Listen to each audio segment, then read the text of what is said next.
Let's talk death and dying in Dungeons and Dragons 5th edition. Now, I have a little bit of a problem, and, well, not necessarily a problem, but I think a lot of you have experienced this in one form or another, but once you get to sort of higher levels, especially if you have a healer or someone with access to resurrection magic in your party, death and dying is just part of the job now, and it's not really terrifying, it's not scary, it doesn't make you fear for your characters, especially if you're playing rules as written.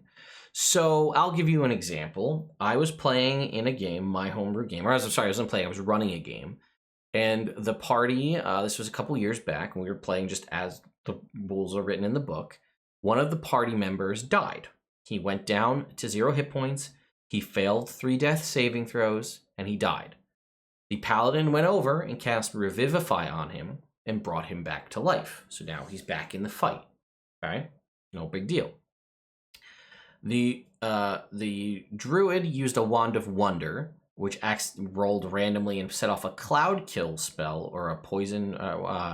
I think it was Cloud Kill, but it might have been Stinking Cloud. I can't remember. I think it was Cloud Kill.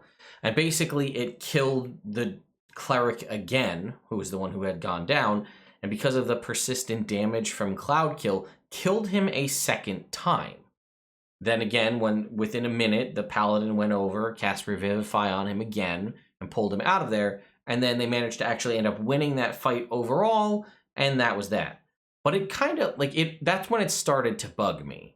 Was I had a player go down to 0, fail 3 death saving throws twice in a combat, and just because they had the material components of diamonds and a paladin who had spell slots to cast Revivify, were able to just bring him back with no problems, and then more importantly, he just took an 8-hour nap that night, and it was like nothing ever happened. He literally died twice the day before, and the following day, after his 8 hours of long rest sleep, it was like none of it ever happened. And some of that deals with my long-term issue of how I feel like maybe you shouldn't heal everything back on a long rest, but that's a topic for another video. So I wanted to discuss, how do you handle death and dying in your campaigns? There's a variety of different options there. I thought I'd go through a couple that I've seen, some that I've come up with in my head, and see what you think. Probably one of the simplest ones you could do is just jack up the price of diamonds. It's kind of arbitrary, but add a 0 to every diamond that's needed for resurrection. So a 300 gold piece diamond, I think, is needed for Revivify. That now becomes a 3,000 gold piece diamond. That, in and of itself, one, may give you a way and a reason to expend gold in 5th edition, which we could make another video in the future about how gold is kind of pointless, especially at high levels. I think that makes a Raised Dead diamond 5,000 gold pieces, and I don't know what that actually ends up making a Resurrection diamond. I think that might make it 10,000 gold, something like that. So that's going to severely jack up the price, make it harder, make the players spend resources. But again, depending on how much gold they have, that might not do anything. So that's one simple way to make it, I guess I think it's a 1,000 gold piece diamond for Resurrection. That makes it a 10,000 gold piece diamond for Resurrection. So simple mechanic, probably the cleanest, doesn't cause that much change to the way you play the game by just adding a 0 to all of the costs of diamonds. Makes diamonds that much more valuable in your world, and then you have to deal with how do you handle material components, but that's probably the simplest. I've seen a couple of other options out there. One was something that I saw on forums and Reddit and things years ago when people didn't understand how death saving throws work. They were under the impression back at the start of 5th edition that when you died or went down, your death saving throws didn't reset. Meaning if I go down and I go unconscious and I fail a death saving throw, and my party brings me back, I still have one failed death saving throw. And that means I'm walking around the rest of the day with one failure. It gets a little weird, though, when you have 2 failed death saving throws, because now I'm 1 failed saving throw away. And then I was always curious, if you failed 3 death saving throws and your party managed to resurrect you, does that mean you're now sitting, and they would all reset on a long rest. Let me preface that. So if I failed 3 death saving throws and my party resurrected me today, I'm now walking around the rest of that day with 3 failed death saving throws. So if I go to 0, I'm dead. That's a pretty simple mechanic to also alter the way it is and make death and dying feel a little bit more powerful. Yeah, my body can only take, and it would have actually solved, actually, I don't know if it really would have solved the issue that I had with my player earlier, because the same thing kind of happened. There was time in between how long it took him to roll all of the failed death saving throws or take the damage to get knocked out again. But that one kind of makes sense. Your body can only sustain so much physical trauma in a day that you can only do this one time. So if your death saving throws don't reset till you take a long rest, and you did fail and you were resurrected during the whether Revivify or Raise Dead or otherwise, you're walking around with 3 failed death saves. So you got to keep a heavy, close eye on your HP, because if you start to get low, you better start healing or back the hell out of the fight, because if you go down to 0, you're dead. You could take that a step further and have it only reset 1 death saving throw on a long rest. So you go down, you have 3 failed death saving throws, you're resurrected, you get your long rest, now you start day 2, or day 1 post dying with 2 failed death saving throws, and the next day it's 1, and then so on. That's a pretty simple mechanic as well that I kind of like. One that I had seen thrown around, too, was another option, is every time you die, you increase your... you could set an arbitrary number of how many times you can be brought back to life, right? 3 times, 1 time, whatever it is. One was every time you die and are resurrected, the number for your death saving throw increases. So normally it's 10 and above, you succeed. The one that I kind of liked was it goes up by 2 each time you die, because you're, in theory, further and further into the grave, and eventually you will never be able to be resurrected because you will have died so many times that that's it, right? So you go down, you fail 3 death saving throws 1 time, and you're resurrected. Your death saving throw number is now 12. And then it becomes 14, 16, 18, and then eventually it's 20, and then after that, that's it. You can't come back anymore. That's a mechanic. Another one that I've seen is once you die, officially, you permanently have a failed death saving throw. That's sort of a concept that, similar to the one we talked about where your death saving throws don't reset. That would be you, every time you die and are brought back, you have 1 permanent failed death saving throw. Which would in theory mean, again, if you died 3 times overall, each time you go to 0 hit points, you immediately die. And then at that point, I would say probably you need true resurrection magic or nothing else to bring you back, because you're just going to go down immediately. So those were some additional mechanics that I had seen. One is you could use the lingering injuries table that's found in the Dungeon Master's Guide to potentially make it so that when you die, you come back, or you fail a death saving throw or something like that. Here it suggests maybe if you fail it by 5 or more, the character suffers some form of a lingering injury that they need to deal with to overcome. Again, the regenerate spell fixes 90% of the lingering injuries, and if you're high enough level to be throwing around resurrections, that might be not an option for you. One that I've been toying with myself is to deal with the concept of what people call, some people call it boomeranging. I think yo-yoing is a better term, is where you go down, you start failing death saving throws, you pop back up, you go down, you pop back up, like a yo-yo. Is that some people have said whenever you fail a death saving throw, you get a level of exhaustion. I think that that's too extreme, because you will very quickly put yourself back in the ground. But again, if you're that close to dying, how much can your body actually handle? So what I have been toying with as an option is when you go down to 0 hit points and you fail a death saving throw, you get a level of exhaustion after the combat. Basically meaning you're in combat still, you have the adrenaline pumping of combat, of almost dying, it's keeping you going through the rest of that combat, and as soon as your body and you wind down from that combat, boom, level of exhaustion. Because your body underwent that kind of trauma. Now, if you get into another fight and you go down again and you fail another death saving throw, when that combat ends, you're now at 2 levels of exhaustion. And depending on, there are ways to mitigate exhaustion with things like greater restoration and certain class features, so that might overcome that. but I thought that that was a good way to make it so you don't want to go unconscious and fail death saving throws.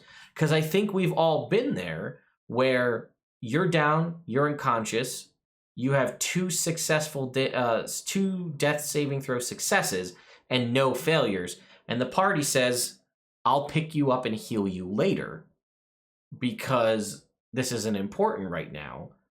I know you have potentially 3 options to fail and 1 to succeed. Maybe you roll a natural 20 and wake up. You're not the priority. I'm going to focus on fighting or something over here."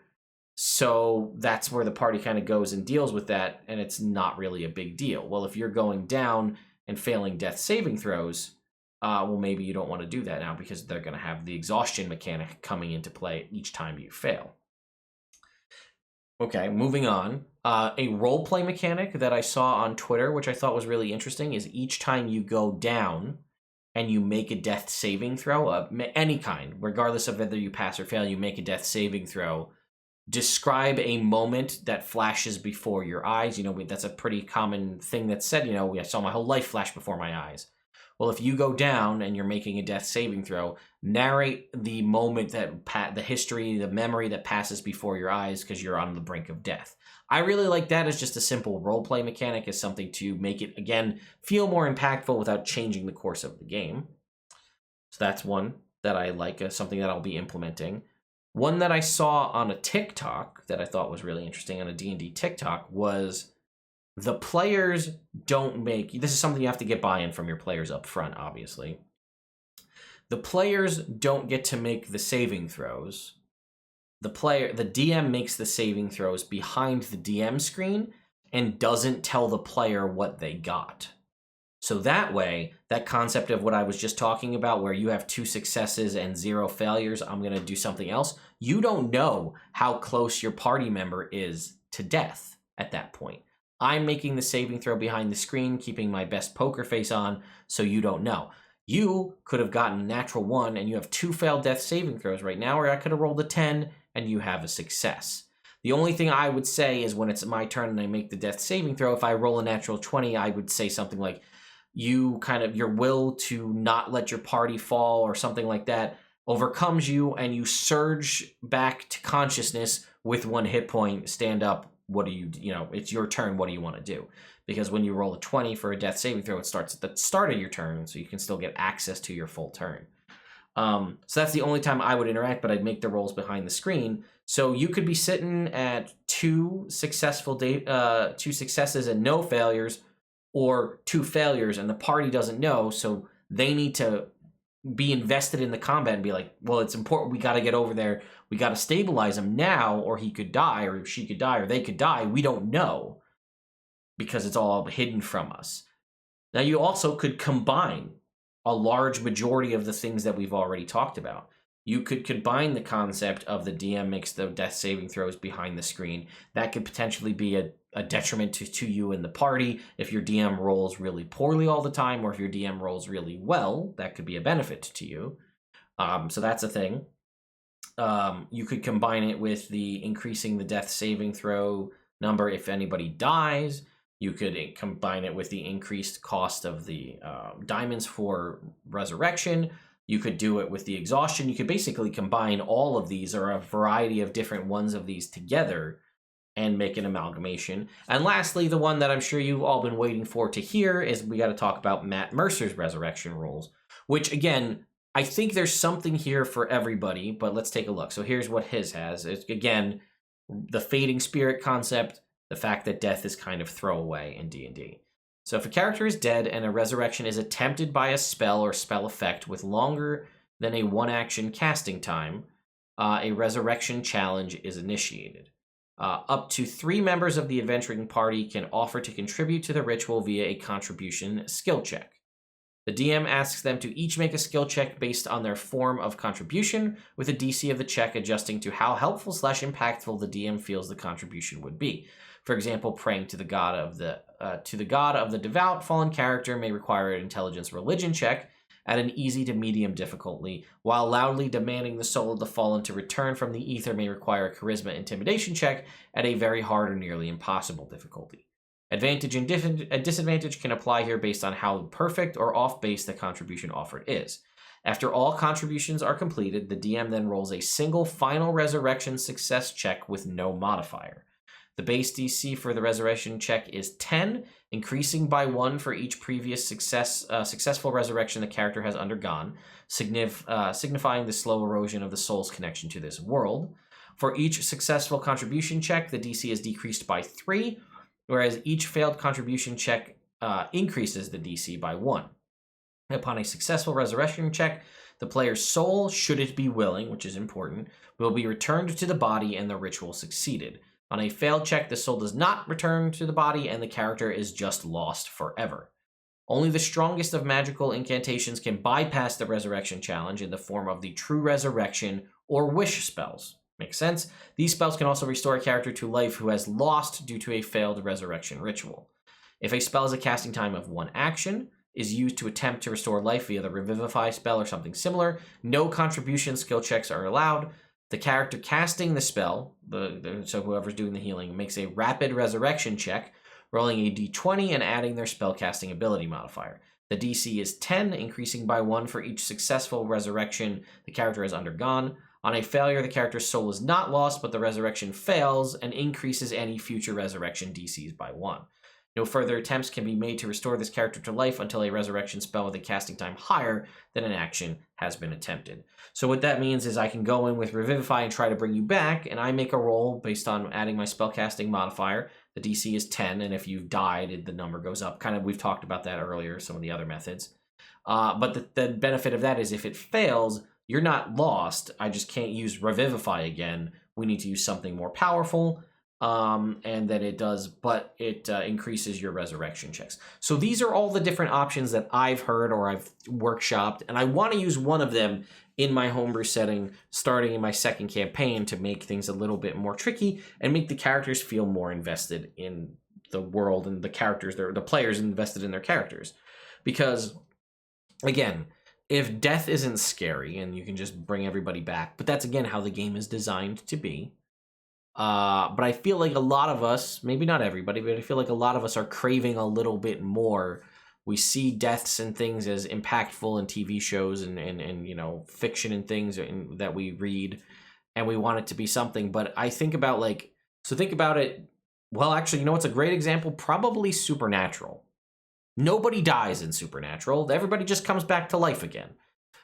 So that's an example I would use. And again, I watched maybe the first 5 seasons of Supernatural and never again. I stopped after that.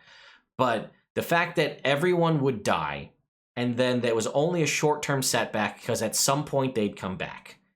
And that was always a bummer because the impactfulness of somebody dying and like the impact it makes on the story and on the characters and the world around them is significantly felt. But then if they're immediately brought back to life the next season or something like that, it diminishes that and it makes it not as impactful. And, you know, I mean, I grew up watching Xena and Hercules. They died like 5 times in this court, both of them over the course of the show. So I get it. But I want something a little bit more serious, and I maybe want a little bit more serious or impactful game.